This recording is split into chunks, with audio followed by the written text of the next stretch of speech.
Hi good morning. ഇപ്പോൾ സമയം ഒരു 7:45 ശരിക്കൊരു മഞ്ഞ് വീണ പ്രതീതിയാണിപ്പോൾ. ലൈക്ക് ഒരു 7:45 പറയില്ല, ജസ്റ്റ് ഒരു മഞ്ഞ് കൈൻഡ് ഓഫ് അറ്റ്മോസ്ഫിയറാണിപ്പോൾ. അത്യാവശ്യം തണുപ്പുണ്ട്. പക്ഷെ എന്തുകൊണ്ടാണ് ഇത്ര വേഗം മഞ്ഞ് വന്നതെന്ന് എനിക്കറിയില്ല. ഒരു ഡിസംബർ തുടങ്ങിയതിൻ്റെ ആയിരിക്കും. നമ്മുടെ നാട്ടിലെ വിൻ്റർ സീസണല്ലേ, അപ്പോൾ ഡിസംബർ തുടങ്ങിയതിൻ്റെ മഞ്ഞാണ്. കൊള്ളാം, നല്ലൊരു ക്ലൈമറ്റാണ്. യെസ്, നമ്മളങ്ങനെ കുറച്ചുകൂടെ കഴിഞ്ഞ് ലെഫ്റ്റിലേക്ക് തിരിയണം. ഈ ലോറിക്ക് ബ്രേക്ക് ലൈറ്റ് ഇല്ല. എനിക്ക് ഈ ബ്രേക്ക് ലൈറ്റ് ഇല്ലാത്ത വണ്ടിയുടെ പുറകെ പോകണത് ഇഷ്ടമില്ല. കാര്യം നമുക്ക് അറിയാൻ പറ്റില്ല ഇവൻ ചവിട്ടുന്നുണ്ടോ ഇല്ലയോ. ഇവൻ കാല് ബ്രേക്ക് വെച്ച് അറിയില്ല. വണ്ടി ബ്രേക്ക് ആവുന്നതുകൊണ്ട് നമുക്കറിയാൻ പറ്റും. വണ്ടി ബ്രേക്ക് ആവുന്നുണ്ടോ നമുക്കറിയാൻ പറ്റും, അതിൻ്റെ മൂവ്മെൻറ്റും ഒക്കെ അറിയാൻ പറ്റും. പക്ഷേ ഇത് അവൻ ബ്രേക്ക് കാല് വയ്ക്കുന്നുണ്ട്. അവൻ എന്തെങ്കിലും മുമ്പിൽ എന്തെങ്കിലും കാണുമ്പോഴാണ് ബ്രേക്ക് കാര്യം. നമുക്ക് അവൻ്റെ മുമ്പിലൊക്കെ വിസിബിലിറ്റി ഉണ്ടാവില്ല. ഇതിൻ്റെ പുറകെ പോയാൽ ഒരു സേഫ് ഡിസ്റ്റൻസ് കഴിഞ്ഞ് പോയാൽ നമുക്കൊരു വിസിബിലിറ്റി ഉണ്ടാവില്ല. പക്ഷേ ഇവൻ ബ്രേക്ക് കാല് വെച്ചാൽ നമുക്ക് അറിയാൻ പറ്റത്തില്ല. ശരിക്കും ഒരു ഇതൊക്കെ ടെസ്റ്റൊക്കെ കഴിയാൻ മതിയില്ല, എനിക്കറിയില്ല. ചിലപ്പം കേടായി പോയതായിരിക്കാം. നോക്കി, നമുക്ക് കുഴപ്പമില്ല, നമ്മൾ ഇങ്ങോട്ടാണ് പോകുന്നത്. യെസ്, സോ നമുക്ക് പോവാം. അത്യാവശ്യം പതുക്കെ വേണം പോകാൻ. അത്യാവശ്യം എന്താ പറയുക, ഇന്ന് മൈലേജ് റണ്ണാണ്. സ്പീഡ് വേണ്ട, മൈലേജ് നോക്കിയുള്ള ഓട്ടമാണെന്നാണ് എൻ്റെ ഒരു അങ്ങനെ ഡിസൈഡ് ചെയ്തിട്ടാണ് ഞാൻ വണ്ടി എടുക്കുന്നത് എല്ലാ ദിവസവും. കാര്യം നമ്മൾ വെറുതെ റാഷായിട്ട് വണ്ടി ഓടിച്ചിട്ട് കാര്യമില്ല. നമ്മൾ സേവ് ചെയ്യുന്നത് ചിലപ്പം 1-2 മിനിറ്റ് ആയിരിക്കും. ഞാൻ ടൈമറിട്ട് പോയിട്ടുണ്ട്. സ്പീഡിൽ ഓടിച്ചൊരു ദിവസം പോയിട്ടുണ്ട്. ഒരു നോർമൽ സ്പീഡിൽ 50-60 ആ റേഞ്ചിൽ അധികം റാഷ് അല്ലാതെ ഓടിച്ചു പോയിട്ടുണ്ട്. ഏകദേശം 2 തമ്മിൽ ഡിഫറൻസ് എന്ന് പറയുന്നത് മേ ബി ഒരു 1 or 5 minutes മാക്സ്. 5 മിനിറ്റ് വേണ്ടി നമ്മൾ എന്തോരം എന്താ പറയുക, ശരിക്കും ഒരു അഡ്രിനാലിൻ റഷ് അല്ലേ നമുക്കുണ്ടാകുന്നത്. എന്തിനാ വെറുതെ അത്രയും. പക്ഷെ ചില സമയത്ത് ചിലവർ ഓടിക്കുന്നുണ്ട്, നമുക്ക് ഒരു എന്താ പറയുക എത്ര വേഗം പോകണമെന്ന് തോന്നും. അതാണ് ചിലപ്പോൾ ശരിക്കും നമ്മൾ സ്പീഡ് എടുക്കാനുള്ള കാര്യം. പിന്നെ നമ്മുടെ റോഡും അങ്ങനെ സ്പീഡ് എടുക്കാൻ പറ്റിയ റോഡും അല്ല, അതൊരു ഫാക്ടറാണ്. നമ്മുടെ റോഡിനും ആ ഒരു കേപ്പബിലിറ്റി ഇല്ല. കാര്യം എന്താ, ഒരു ഇത്രയും വണ്ടികൾ അക്കോമഡേറ്റ് ചെയ്യാൻ പറ്റുന്ന റോഡല്ല ഇത്. ഹൈവേക്ക് പാരലായിട്ടുള്ള റോഡാണ്. ഞാൻ രാവിലെ ഗൂഗിൾ മാപ്പ് നോക്കിയപ്പോഴത്തേക്കും NH 66 ഇസ് ക്ലോസ്ഡ് എന്നാണ് എനിക്ക് ഗൂഗിൾ മാപ്പ് പറഞ്ഞത്. മേ ബി അവിടെ പണി നടക്കുന്നുണ്ട്. അതിൻ്റെ ചിലപ്പോൾ അവർ ക്ലോസ് ചെയ്തായിരിക്കാം. അറ്റ്ലീസ്റ്റ് മാപ്പ് ഒരു വാർണിംഗ് കാണിച്ചു അത് ക്ലോസ്ഡ് ആണെന്ന്. സോ മേ ബി എല്ലാ വണ്ടികളും ഇതുവഴി ആയിരിക്കും വരുന്നത്. സോ ഇവിടെ ഇന്ന് ബ്ലോക്ക് പ്രതീക്ഷിക്കാം. അതുകൊണ്ട് തന്നെ ഇതൊരു വലിയ മീൻസ് എന്താ പറയുക, ഒരു അത്രയും വണ്ടികൾ അക്കോമഡേറ്റ് ചെയ്യാൻ പറ്റിയ റോഡുമല്ല. ഒരു ഗ്രാമപ്രദേശങ്ങളിൽ കൂടെ പോകുന്ന ഒരു റോഡാണ്. സോ അതിൻ്റേതായ എന്താ പ്രശ്നങ്ങളൊന്നല്ല, അതിൻ്റേതായ കാര്യങ്ങൾ ഇതിലുണ്ട്. ആൾക്കാർ നമ്മുടെ ഗ്രാമാന്തരത്തുള്ള ആൾക്കാർ വണ്ടി ഓടിക്കണം, അങ്ങനെ ആയിരിക്കാം. അവർ പെട്ടെന്ന് പോക്കറ്റ് റോഡിൽ നിന്ന് കയറി, ഇഷ്ടംപോലെ പോക്കറ്റ് റോഡുണ്ട്, പോക്കറ്റ് റോഡിൽ ഇഷ്ടംപോലെ പേര് കയറി വരും. അപ്പോൾ അതൊക്കെ നമ്മൾ കെയർഫുള്ളായിരിക്കും. പിന്നെ ഈ കണ്ട പോക്കറ്റ് റോഡിൽ നിന്ന് കയറി വന്നില്ല, നമ്മളത് നോക്കണം. നമ്മൾ പോക്കറ്റ് റോഡിൽ നിന്ന് കയറുന്നത്. പിന്നെ ഇവിടെ പോകുന്ന വണ്ടികൾക്കും ഇതിലെ വളവുകളും എങ്ങനെയൊന്നും നമുക്ക് അറിയില്ല. ഇവർക്ക് പോകുന്നവരാണെങ്കിൽ അറിയാൻ പറ്റും, അല്ലാത്തവർക്ക് ഇതിൻ്റെ എങ്ങനെ എന്തോരം വളവുണ്ട്, വളവിൻ്റെ എന്തോരം ലൈക്ക് ഐ മീൻ എത്ര ഡിഗ്രിയാണ് വളവ്, മീൻസ് എന്തോരം വളയ്ക്കണം. ഐ മീൻ പെട്ടെന്ന് നമുക്ക് അറിയാൻ പറ്റണമെന്ന് നിർബന്ധമില്ല. ചിലപ്പോൾ ഒരു വലിയൊരു വളവായിരിക്കും, ഒരു ഹാർഡ്ലി 90 ഡിഗ്രി ഇട്ടുള്ളതായിരിക്കും. പക്ഷെ അപ്പം അത് ഓടിക്കുന്നവർക്ക് അറിയാൻ പറ്റുള്ളൂ. അല്ലെങ്കിൽ നമ്മളിപ്പം ഓടിക്കുന്ന വഴി ഓടിച്ചു പോകും, അത്രേ ഉള്ളൂ. അപ്പോൾ അവർ ചിലപ്പോൾ പതുക്കെ ആയിരിക്കും അപ്പോൾ പോകുന്നത്. അവർക്കറിയാമല്ലോ ഒരു അപകടമായ വളവ്, ഒരു എസ് പോലത്തെ വളവ് കണ്ടാൽ ഒരു നല്ല വളവാണ്. ഇപ്പം രാത്രിയിലൊക്കെ ഇത് വേണ്ടി ചിലപ്പോൾ കാണണമെന്ന് നിർബന്ധമില്ല ഇത്. പക്ഷേ റോഡിലൊക്കെ റിഫ്ലക്ടർ ഉണ്ട്, വരയുണ്ട്, റിഫ്ലക്ടർ ഉണ്ട്. അത്യാവശ്യം നല്ല റോഡാണ്. സോ പതുക്കെ ഓടിച്ചാലേ ഇതൊക്കെ നമുക്ക് കാണാൻ പറ്റത്തുള്ളൂ. അല്ല നമ്മൾ എന്താ പറയുക ടെൻഷൻ അടിച്ച് സ്പീഡിൽ ഓടിക്കുകയാണെന്നുണ്ടെങ്കിൽ ഇത് നമുക്ക് ചിലപ്പോൾ കാണണമെന്ന് തന്നെ നിർബന്ധമില്ല. Point right. ഒരു ബൈക്കുകാരും നമ്മളെ ഓവർടേക്ക് നോക്കുന്നുണ്ട്. പോട്ടെ ചേട്ടാ, പൊക്കോ. യെസ്, ഇവിടെ പോയി നമുക്ക് പോകാം. അമ്മമ്മ ചേച്ചി ചേട്ടന്മാരത്തിലും നോക്കാം.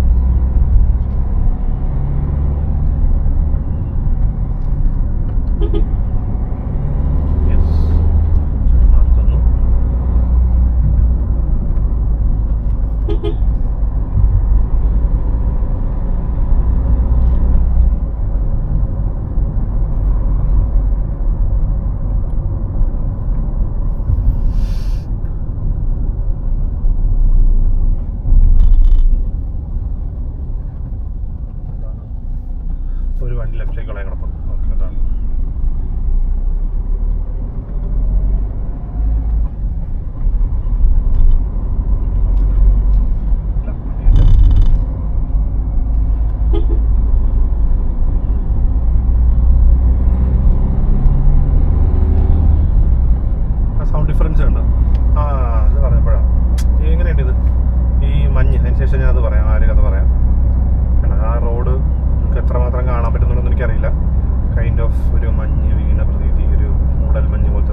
ലാസ്റ്റ് ടൈം ഞാനൊരു വീഡിയോ പറയുന്നുണ്ടായിരുന്നു, എൻ്റെ ടോർബോയ്ക്ക് ഒരു സൗണ്ട് ഉണ്ട്. അതായത് ടോർബോ ലൈക്ക് നമ്മുടെ എൻ്റെ 1.8 RPM മുകളിലാണ് ടോർബോ കിക്ക് ഇൻ ചെയ്യുന്നത്. അപ്പോൾ ടോർബോയ്ക്ക് ഒരു സൗണ്ട് ഉണ്ടായിരുന്നു, ഒരു എന്താ പറയുക, ഒരു എന്ന് പറഞ്ഞൊരു കാറ്റ് വലിക്കുന്ന സൗണ്ട് ഉണ്ടായിരുന്നു. ഞാൻ ഓർത്ത് കൊള്ളാം, നല്ല സൗണ്ട് കേൾക്കാൻ രസമുണ്ട്, ടോർബോ പോകുമ്പോഴും നല്ല രസമായിട്ട് പോകാമല്ലോ എന്ന് ഓർത്തിരുന്നു. എന്താണെന്ന് എന്തോ പ്രശ്നമുണ്ടെന്ന് എനിക്ക് അറിയാമായിരുന്നു. സോ അടുത്ത സർവീസിന് കാണിക്കാം എന്നുള്ള മൈൻഡിലായിരുന്നു ഞാൻ. ഞാൻ സർവീസിന് കാണിച്ചപ്പോൾ അവർ പറഞ്ഞത് അതിൻ്റെ ടർബോയിലേക്ക് എഞ്ചിനിലേക്ക് പോകുന്ന ടർബോ വാൽവിന് എന്തോ ക്രാക്കായി എയർ ഇടയ്ക്കുന്ന് വലിക്കുന്നുണ്ട്, അതുകൊണ്ടാന്ന് പറഞ്ഞു. സോ വാൽവ് റീപ്ലേസ് ചെയ്യേണ്ടി വന്നു. പക്ഷേ ഇതിനകത്ത് എന്താ പറയുക, അത്ഭുതപ്പെടുത്തുന്ന ഫാക്ടർ എന്ന് പറയുന്നത് ഒരു 2000 രൂപ ആയുള്ളൂ കേട്ടോ. ഫോർഡിൻ്റെ വണ്ടിയാണ്. ഫോർഡ് ഇപ്പോൾ ഇന്ത്യയിലില്ല. പാർട്സ് റെഡിലി അവൈലബിൾ അല്ലായിരുന്നു. അത് ഞാൻ കറക്റ്റാണ്, റെഡിലി അവൈലബിൾ അല്ലായിരുന്നു. അതിന് ഏകദേശം ഒരു 5 days സംതിങ് ഡിലേ വന്നു. അതിന് ശേഷമാണ് എനിക്ക് പാർട്ട് കിട്ടിയത്. ബട്ട് ഈവൻ ദോ ഇതൊരു 2200 സംതിങ് അതേ ആയുള്ളതിന്. ഇനി ഈ സ്ക്രീൻ, നിങ്ങൾ കാണുന്ന ഈ സ്ക്രീൻ ഉണ്ടല്ലോ, ഈ സ്ക്രീൻ ഞാൻ റീപ്ലേസ് ചെയ്തതാണ്. കാരണം ഈ സ്ക്രീനകത്തൊരു വൈറ്റ് പാച്ച് അല്ല, ഒരു വൈറ്റ് കളർ, ഫുള്ള് വൈറ്റ് ആണ് സ്ക്രീൻ. സ്ക്രീൻ ഞാൻ അണ്ടർ വാറണ്ടിയാണ് വണ്ടി, ഞാൻ എക്സ്റ്റൻഡ് വാറണ്ടി എടുത്തിട്ടുണ്ടായിരുന്നു. സോ ആ സ്ക്രീൻ ഞാൻ ഫുള്ള് റീപ്ലേസ് ചെയ്തു. ഏകദേശം ഒരു 17,000-18,000 സ്ക്രീനാണിത്. വാറണ്ടി ഉള്ളതുകൊണ്ട് ഇഷ്യൂ വാറണ്ടിക്കുള്ളിൽ വാറണ്ടി പീരീഡ് തന്നെ ഇഷ്യൂ കാണിച്ചുകൊണ്ട് എനിക്കത് കമ്പനി റീപ്ലേസ് ചെയ്തു. അതെന്താ ഒരു മടിയും ഒന്നും ഫോർഡുകാരോ നമ്മുടെ സർവീസ് സ്റ്റോറുകാരോ ഫോർഡിൻ്റെ ഓഫീസുകാരോ ആരും ഒരു ചേട്ടാ തുറക്കരുതേ ഒന്നും ഒരു പ്രശ്നവും പറഞ്ഞില്ല. അവരിങ്ങനെ ഇഷ്യൂ കാണിച്ചു. അപ്പോൾ കാര്യം ഇഷ്യൂ റെഗുലർ അല്ലായിരുന്നു. നമുക്ക് എന്താ പറയുക, വല്ലപ്പോഴും ഇഷ്യൂ വരും, ചിലപ്പോൾ റെഡിയാവും, റെഡിയാവും. സോ പലപ്പോഴും ഞാൻ ഷോറൂമിൽ ചെല്ലുമ്പോഴത്തേക്കും ഇതൊന്നും ഇഷ്യൂ കാണുന്നില്ലായിരുന്നു. മീൻസ് അവർക്ക് എന്താ പറയുക, ഇഷ്യൂ കാണിച്ചാലേ അവർക്കും കൂടെ ബോധ്യമാവണ്ടേ. നമ്മൾ ഇഷ്യൂ ഉണ്ടെന്ന് മാത്രം പറഞ്ഞാൽ പോരല്ലോ. ഞാൻ ചെല്ലുമ്പം അവർ നോക്കി പ്ലഗ് എല്ലാം ഊരി റീസെറ്റ് ചെയ്ത് വിടും, പ്രശ്നമൊന്നുമില്ല എന്ന് പറഞ്ഞുകൂടും, ചെക്ക് ചെയ്തിട്ട് കണ്ടില്ല എന്ന് പറയും. സോ ഈ ടൈം ഞാൻ എന്ത് ചെയ്തു, ഞാനൊരു വീഡിയോ എടുത്തുകൊണ്ട് പോയി. ഇതൊരു ഫുള്ള് ഇതിൻ്റെ ഒരു വീഡിയോ ഞാൻ എടുത്തു. എന്താ പറയുക, ഫുള്ള് വൈറ്റ് ആകുന്നൊരു വീഡിയോ എടുത്തപ്പോഴത്തേക്കും എന്ത് പറ്റി, അവർക്ക് മനസ്സിലായി ഈ സാധനം വർക്ക് ചെയ്യുന്നില്ല. അങ്ങനെ വീഡിയോ അവർ പ്രൂഫായിട്ട് എടുത്തിട്ടാണ് അവർ വാറണ്ടി ക്ലെയിം ചെയ്തത് ഈ ഒരു കണ്ടെയ്നർ.